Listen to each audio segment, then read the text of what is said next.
Hello po. Herman Buelbapoli. Heart attack?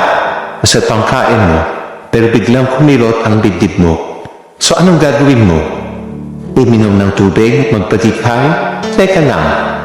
Bago mo ipagkibit-balikat yan, bilang kabag o heartburn lang, alamin muna natin kung emergency na pala yan.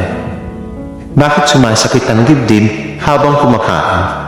So kapag tayo kumakain, ang dugo ng katawan ay pumupunta sa tiyan para tumulong sa digestion. Kung may bara ang ugat sa puso, kakapusin ito ng oxygen dahil abala ang dugo sa tiyan. So ang tawag dito ay postprandial angina. So hindi lang siya acid reflux. Pwedeng senyales ito na barado na ang arteries mo papunta sa iyong puso. So paano malaman ang difference? Kung acid reflux o GERD, usually mahapde o burning sensation sa gitna at maasim sa lalamunan. Pero kung puso niyan, ang feeling ay mabigat, parang may nakadagan sa dibdib, pwede itong gumapang sa leeg, panga o kaliwang braso. At madalas pinapawisan ka ng malamig. Anong gagawin? Tumigil ka muna sa pagkain.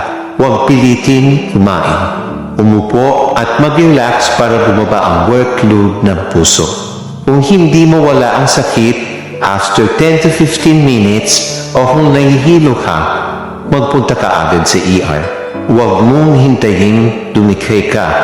So tandaan, ang heart attack, minsan nagbabalat kayong indigestion. Ingat po palagi. God bless po.